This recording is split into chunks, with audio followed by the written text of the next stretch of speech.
This week, we take on the very best of British, a champagne restoration Just wafts quality and leather.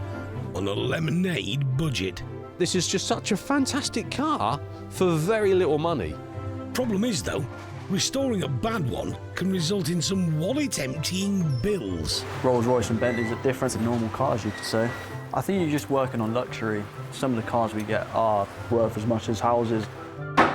To balance the books, we back a bargain 50-year-old Honda, Buy out the light. one of the cheapest forms of transport known to man. That little C70 is a peach. It's a bike that's apparently back in vogue. We bought something that's cool. Yes, absolutely you have.